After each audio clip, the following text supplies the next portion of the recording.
राहुरी तालुक्यातील railway station येथे 2 August 2024 रोजी दुपारच्या दरम्यान एका कपाशीच्या शेतात चांद आबिर पठाण या 45 वर्षीय ट्रॅक्टर चालकाचा मृतदेह आढळून आल्याने तालुक्यात प्रचंड खळबळ उडाली होती। चांद पठाण यांनी आत्महत्या केली की त्यांचा घातपात झाला यावरून परिसरात चर्चेला उधाण आलं होतं। अखेर 3 जणांवर आत्महत्येस प्रवृत्त केल्याचा गुन्हा दाखल करण्यात आला। या घटनेतील मयत चांद आबिर पठाण वय 45 वर्ष हे राहुरी तालुक्यातील तांदुळवाडी येथे राहत असून गावठाण येथील तनपुरे यांच्या वीटभट्टीवर ट्रॅक्टर चालक म्हणून काम करत होते।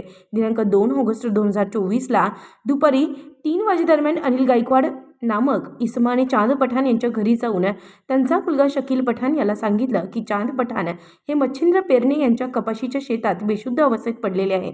तेव्हा शकील पठाण यांनी सदर ठिकाणी जाऊन पाहिले असता त्यावेळी तेथे चांद पठाण हे कपाशीच्या शेतात बेशुद्ध अवस्थेत पडलेले दिसून आले। घटनेची माहिती मिळताच पोलीस निरीक्षक संजय ठेंगे यांच्या मार्गदर्शनाखाली सहाय्यक पोलीस निरीक्षक रवींद्र पिंगळे, सहाय्यक फौजदार तुळशीराम गीते, हवालदार सुरेश गायकवाड, संदीप ठाणगे, नदीम शेख, संदीप बडे, चालक उत्तरेश्वर मोराळे आदी पोलीस पथकाने ताबडतोब घटनास्थळी धाव घेऊन मृतदेह ताब्यात घेतला। त्यानंतर मृतदेह राहुरी येथील ग्रामीण रुग्णालयात नेला।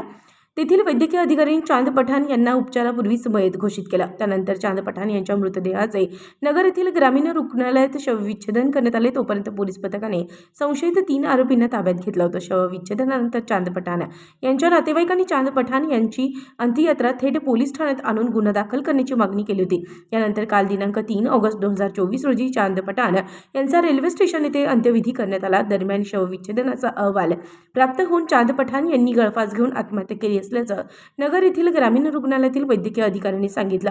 शकील चांद पठाण राहणार तांदुळवाडी तालुका राहुरी यांच्या फिर्यादीवरून राहुरी पोलीस ठाण्यात वैष्णवी अनिल गायकवाड राहणार तांदुळवाडी तालुका राहुरी तसेच बजरंग बर्डे राहणार पिंपरी अवघड तालुका राहुरी या तिघांवर भारतीय न्याय संहिता कलम 108, 238, 3, 5, 351(2) नुसार आत्महत्येस प्रवृत्त केल्याचा गुन्हा दाखल करण्यात आला। या घटनेचा पुढील तपास पोलीस निरीक्षक संजय ठेंगे यांच्या मार्गदर्शनाखाली सहाय्यक पोलीस निरीक्षक संदीप परदेशी हे करत आहे।